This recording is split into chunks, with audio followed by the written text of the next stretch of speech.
بسم اللہ الرحمن الرحیم نحمده ونصلی علی رسولہ الکریم اما بعد۔ حضور صلی اللہ علیہ وسلم کو کفار کی طرف سے جو تکلیفیں پہنچائی جاتی تھی اس کا تذکرہ ہو رہا ہے۔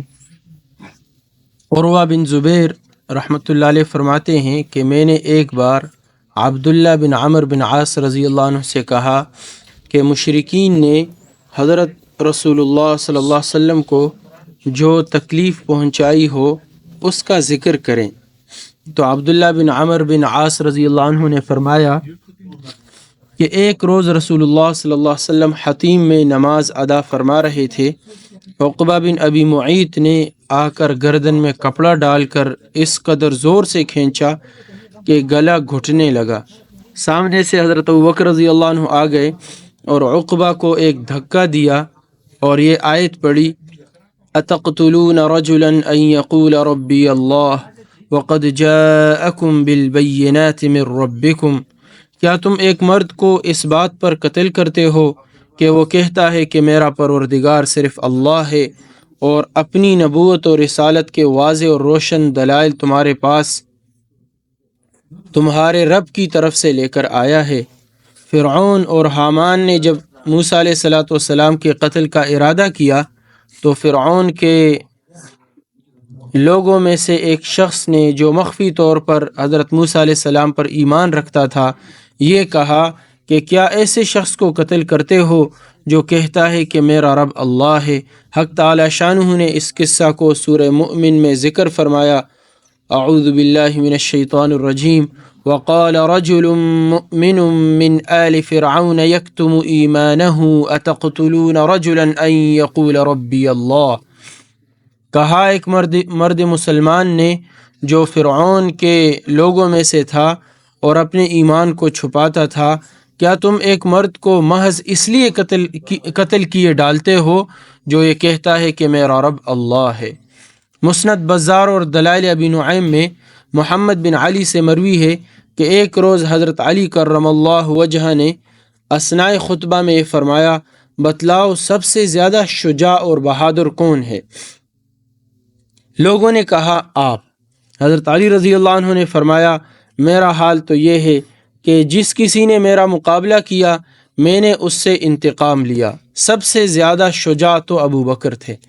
اچھا، یہاں ان کی بات پر ہم اگر غور کریں کہ کہا کہ میرا حال تو یہ ہے کہ جس کسی نے میرا مقابلہ کیا میں نے اس سے انتقام لیا، تو انتقام لینا بہادری نہیں ہے، جیسا کہ حدیث میں بھی کل یہ بات آئی تھی کہ سب سے بڑا بہادر وہ ہیں جو غصے کے وقت اپنے اوپر قابو رکھیں۔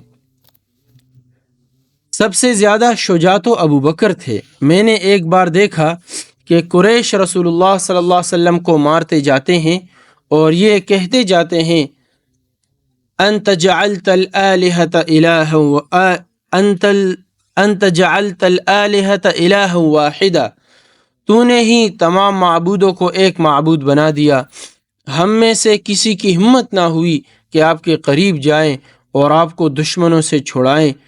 حسن اتفاق سے حضرت ابوبکر رضی اللہ عنہ آ گئے اور دشمنوں کے غول میں گھس پڑے، ایک مکہ اس کے اور ایک گھونسا اس کے رسید کیا، اور جس طرح اس مرد مومن نے فرعون اور حامان کو کہا تھا اتقتلون رجلا ان یقول ربی اللہ، اسی طرح ابوبکر رضی اللہ عنہ نے اس وقت کفار سے مخاطب ہو کر کہا اتقتلون رجلا ان یقول ربی اللہ ویلکم اتقتلون رجلا ان یقول ربی اللہ، افسوس کیا تم ایسے مرد کو قتل کرتے ہو جو یہ کہتا ہے کہ میرا رب اللہ ہے۔ حضرت علی کرم اللہ وجہہ یہ کہہ کر رو پڑے اور یہ فرمایا: میں تم کو اللہ کی قسم دے کر پوچھتا ہوں کہ آل فرعون کا رجل مؤمن افضل تھا یا ابو بکر؟ لوگ خاموش رہے۔ پھر فرمایا: خدا کی قسم، ابو بکر رضی اللہ عنہ کی ایک گھڑی فرعون کے مرد مؤمن کی تمام زندگی سے بدرجہ بہتر ہے۔ اس نے اپنے ایمان کو چھپایا اور ابو بکر نے اپنے ایمان کا اظہار فرمایا۔ نیز اس شخص نے فقط زبانی نصیحت پر کفایت کی اور ابو بکر نے ربانی زبانی نصیحت کے علاوہ ہاتھ سے حضرت صلی اللہ علیہ وسلم کی نصرت اور حمایت کی۔ یہ بات علامہ ابن حجر عسقلانی رحمۃ اللہ علیہ نے فتح الباری میں جلد نمبر 7 اور صفحہ نمبر 129 پر لکھی ہے، اور علامہ زرقانی نے شرح مواہب میں بھی اس کا تذکرہ کیا ہے۔ ایک اور واقعہ ہے، عبداللہ بن عمر بن عاص رضی اللہ عنہ کی ایک روایت میں ہے، جس کو امام بخاری رحمۃ اللہ علیہ نے اور ابو یعلی اور ابن حبان رحمۃ اللہ علیہ نے روایت کیا ہے کہ جب دشمن علیحدہ ہو گئے تو آپ صلی اللہ علیہ وسلم نے یہ فرمایا، والذی نفسی بیدہ ما ارسلت الیکم الا بالذبح، قسم ہے اس ذات پاک کی جس کے قبضہ میں میری جان ہے، تم جیسوں کے ذبح کے لیے میں بھیجا گیا ہوں۔ دلائل ابو نعیم، دلائل بیہقی اور سیرت ابن اسحاق کی روایت میں یہ ہے کہ آپ کے یہ فرماتے ہی کفار پر سختہ کا عالم طاری ہو گیا، ہر شخص اپنی جگہ پر سرنگوں تھا، اس لیے کہ جانتے تھے آپ جو فرماتے ہیں وہ ضرور ہو کر رہے گا۔ ایک اور واقعہ ہے، مسند ابی یعلی اور مسند بزار میں حضرت انس رضی اللہ عنہ سے سند صحیح کے ساتھ مروی ہے کہ ایک دفعہ قریش نے آپ صلی اللہ علیہ وسلم کو اس قدر مارا کہ آپ بے ہوش ہو گئے۔ ابو بکر رضی اللہ عنہ حمایت کے لیے آئے تو آپ کو چھوڑ کر ابو بکر کو لپٹ گئے۔ مسند ابی یعلی میں باسناد حسن حضرت اسماء بنت ابی بکر رضی اللہ عنہ سے مروی ہے کہ ابو بکر رضی اللہ عنہ کو اس قدر مارا کہ تمام سر زخمی ہو گیا۔ ابو بکر رضی اللہ عنہ زخموں کی شدت کی وجہ سے سر کو ہاتھ نہ لگا سکتے تھے۔ حضرت عثمان بن عفان رضی اللہ عنہ سے مروی ہے کہ ایک بار میں نے نبی کریم صلی اللہ علیہ وسلم کو بیت اللہ کا طواف کرتے دیکھا، آپ فرما رہے تھے اور عقبہ بن ابی معیط، ابو جہل اور امیہ بن خلف حتیم میں بیٹھے ہوئے تھے۔ جب آپ ان کے سامنے سے گزرتے تو کچھ نازیبا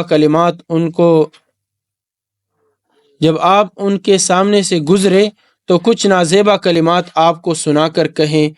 آپ دوسری بار ادھر سے گزرے تب بھی ایسا ہی کیا۔ جب آپ تیسری بار گزرے پھر اسی قسم کے بیہودہ کلمات کہیں تو آپ کا چہرہ مبارک متغیر ہو گیا اور ٹھہر گئے اور یہ فرمایا کہ خدا کی قسم تم باز نہ آؤ گے یہاں تک کہ تم پر اللہ کا عذاب جلد نازل ہو۔ حضرت عثمان رضی اللہ عنہ فرماتے ہیں کہ اس وقت کوئی شخص ایسا نہ تھا کہ جو کانپ نہ رہا ہو۔ آپ یہ فرما کر گھر کی طرف روانہ ہوئے اور ہم آپ کے پیچھے ہو لیے۔ اس وقت آپ نے ہم سے فرمایا، ابشروا فإن اللہ مظہر دینہ ومتم کلمتہ وناصر دینہ، ان ہؤلاء الذین ترون ممن یذبح بأیدیکم عاجلا فواللہ لقد رأیتہم ذبحہم اللہ بأیدینا۔ دارقطنی کی روایت ہے، بشارت ہو تم کو، اللہ اپنے دین کو یقیناً غالب کرے گا اور اپنے کلمات کو پورا کرے گا اور اپنے دین کی مدد کرے گا، اور ان لوگوں کو جن کو تم دیکھتے ہو ان قریب ان کو اللہ تمہارے ہاتھ سے ذبح کرائے گا۔ حضرت عثمان رضی اللہ عنہ فرماتے ہیں، خدا کی قسم ہم نے دیکھ لیا کہ اللہ نے ان کو ہمارے ہاتھوں سے ذبح کرایا، یعنی غزوہ بدر میں۔ یہ روایت دلائل ابی نعیم میں بھی مذکور ہے اور مختصراً فتح الباری میں بھی اس کا ذکر کیا ہے۔ حضرت عبداللہ بن مسعود رضی اللہ عنہ سے مروی ہے کہ رسول اللہ صلی اللہ علیہ وسلم ایک دفعہ حرم میں نماز پڑھ رہے تھے اور ابو جہل اور اس کے احباب بھی وہاں موجود تھے۔ ابو جہل نے کہا، کوئی ایسا نہیں جو فلاں اونٹ کی اوج اٹھا لے تاکہ محمد صلی اللہ علیہ وسلم جب سجدہ میں جائے تو وہ اوج ان کی پشت پر رکھ دے۔ اوجڑی کوئی کہتے ہیں۔ اس وقت قوم میں سب سے زیادہ شقی تھا، یعنی عقبہ بن ابی معیط۔ وہ اٹھا اور ایک اوج اٹھا کر آپ کی پشت پر ڈال دی۔ عبداللہ بن مسعود رضی اللہ عنہ فرماتے ہیں میں اس منظر کو دیکھ رہا ہوں اور کچھ نہیں کر سکتا، اور مشرکین ہیں کہ ایک دوسرے کو دیکھ کر ہنس رہے ہیں اور ہنسی کے مارے ایک دوسرے پر گرے جاتے ہیں۔ اتنے میں حضرت فاطمہ رضی اللہ عنہ جو اس وقت 4-5 سال کی تھی دوڑی ہوئی آئی اور آپ سے اوچھ کو ہٹایا۔ آپ نے سجدہ سے سر اٹھایا اور قریش کے لیے 3 بار بد دعا کی۔ قریش کو آپ کی بد دعا بہت شاق گزری، اس لیے کہ قریش کا یہ عقیدہ تھا کہ اس شہر میں دعا قبول ہوتی ہیں۔ اس کے بعد آپ نے خاص طور پر ابو جہل، عتبہ بن ربیعہ، شیبہ بن ربیعہ، ولید بن عتبہ، امیہ بن خلف، عقبہ بن ابی معیط اور عمارہ بن ولید کے لیے نام بنام بد دعا کی کہ جن میں سے اکثر جنگ بدر میں مقتول ہوئے۔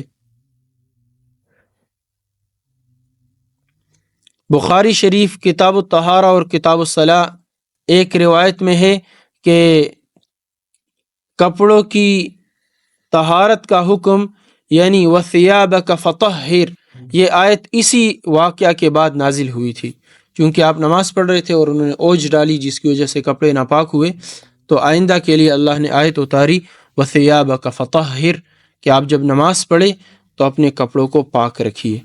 حضرت عائشہ رضی اللہ عنہ سے مروی ہے کہ رسول اللہ صلی اللہ علیہ وسلم نے فرمایا کہ میں 2 بدترین پڑوسیوں کے مابین رہتا ہوں، ایک ابو لہب اور دوسرا عقبہ بن ابی معیط، یہ دونوں میرے دروازے پر نجاستیں لا کر ڈالا کرتے تھے۔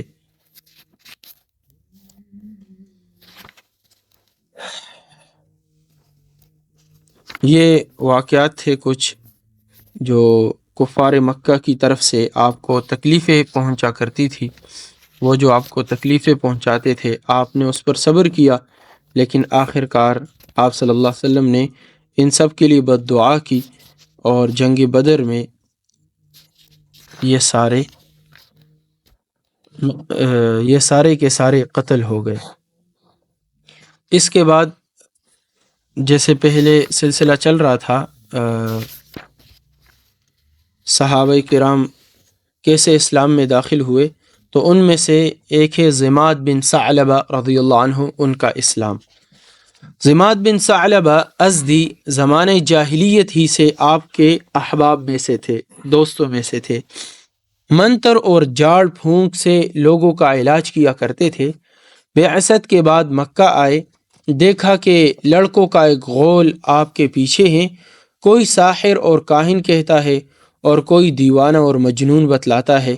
ضماد آپ کی خدمت میں حاضر ہوئے اور عرض کیا میں جنون کا علاج جانتا ہوں، آپ مجھ کو علاج کی اجازت دیجیے، شاید اللہ تعالیٰ آپ کو میرے ہاتھ سے شفا بخشے۔ آپ صلی اللہ علیہ وسلم نے فرمایا الحمد للہ نحمده ونستعینه ونستغفره ونعوذ باللہ من شرور انفسنا من يهده الله فلا مضل له ومن يضلله فلا هادي له وإني أشهد أن لا إله إلا الله وحده لا شريك له وأشهد أن محمدا عبده ورسوله۔ اس کا ترجمہ ہے الحمدللہ، ہم سب اللہ کی حمد و ثنا کرتے ہیں اور اسی سے مدد مانگتے ہیں، اسی سے مغفرت کی درخواست کرتے ہیں اور اپنے نفسوں کے شر سے اللہ کی پناہ مانگتے ہیں۔ اللہ جس کو ہدایت دے اس کو کوئی گمراہ کرنے والا نہیں۔ میں گواہی دیتا ہوں کہ اللہ تعالیٰ ایک ہے، کوئی اس کا شریک نہیں، اور گواہی دیتا ہوں کہ محمد صلی اللہ علیہ وسلم اللہ کے بندے اور اس کے رسول برحق ہے۔ ضماد کہتے ہیں میں نے عرض کیا ان کلمات کا پھر اعادہ فرمائیے، دوبارہ یہ کلمات آپ پڑھیے۔ خدا کی قسم میں نے بہت سے شعر سنے اور کاہنوں کے بہت کچھ منتر سنے، لیکن واللہ اس جیسا کلام تو کبھی سنا ہی نہیں۔ یہ کلمات تو دریائے فصاحت کے انتہائی گہرائی میں ڈوبے ہوئے ہیں، اور میں بھی یہی کہتا ہوں وَإِنِّي أَشْهَدُ أَن لَّا إِلَٰهَ إِلَّا اللَّهُ وَحْدَهُ لَا شَرِيكَ لَهُ وَأَشْهَدُ أَنَّ مُحَمَّدًا عَبْدُهُ وَرَسُولُهُ۔ اس طرح ضماد مشرف بہ اسلام ہوئے اور اپنی قوم کی طرف سے آپ کے دست مبارک پر بیعت کی۔ حافظ عراقی فرماتے ہیں ثم أتى ضماد وهو الأزدي يستبين أمره بالنقدي ما هو إلا أن محمدا خطب اسلم للوقت وذهب۔ بعثت نبوی کے 5 یا 9 سال بعد ضماد بن ثعلبہ تحقیق حال کے لیے مکہ مکرمہ حاضر ہوئے۔ آپ نے ضماد کے سامنے ایک خطبہ پڑھا۔ ضماد سنتے ہی اس وقت اسلام لے آئے اور اپنی قوم کی طرف واپس ہو گئے۔ تو یہ تھا ضماد بن ثعلبہ رضی اللہ عنہ کا اسلام۔ اس کے بعد ہے دشمنان خاص، جو حضور صلی اللہ علیہ وسلم کے کفار مکہ اکثر ہی آپ کے دشمنی پر اتر آئے تھے، لیکن کچھ بہت ہی شقی اور بدبخت تھے، تو جو آپ صلی اللہ علیہ وسلم کو بہت زیادہ تکلیفیں بھی پہنچاتے تھے اور آپ کو بہت زیادہ اسلام کی دعوت کو روکنے کی کوشش کرتے تھے۔ تو ان کے نام پڑھ لیتے ہیں، باقی انشاءاللہ ان کے حالات آگے پڑھیں گے۔ دشمنان خاص، اعلان توحید اور اعلان دعوت کے بعد عام طور پر سارے ہی اہل مکہ آپ کے دشمن ہو چکے تھے، مگر جو لوگ حضرت صلی اللہ علیہ وسلم کی دشمنی اور عداوت میں انتہا کو پہنچے ہوئے تھے، ان کے نام حسب ذیل ہے۔ ابو جہل بن ہشام سر فہرست ہے، ابو لہب بن عبد المطلب، اسود بن عبد یغوث، حارث بن قیس، ولید بن مغیرہ، امیہ بن خلف اور ابی بن خلف، یعنی پسران خلف۔ یہ دونوں خلف کے بیٹے ہیں، پسر بیٹے کو کہتے ہیں پسران خلف۔ ابو قیس بن الفاکہ، عاص بن وائل، نضر بن حارث، منبع بن حجاج، زہیر بن ابی امیہ، صائب بن صیفی، اسود بن عبد الاسد، عاص بن سعید، عاص بن ہاشم، عقبہ بن ابی معیط، ابن الاسدہ اور حکم بن عاص، عدی بن حمراء۔ تو یہ ان کے نام تھے۔ انشاءاللہ تعالی کل ان کے حالات آپ کے سامنے لائیں گے کہ کیسے یہ دشمنان اسلام اور حضور صلی اللہ علیہ وسلم کے جو دشمن تھے آپ کو کیسے تکلیفیں پہنچاتے تھے، اور پھر آخر کار ان کا حال کیا بنا۔ اللہ تعالی ہم سب کو حضور صلی اللہ علیہ وسلم کے نقش قدم پر چلنے کی توفیق نصیب فرمائے۔ سبحان اللہ۔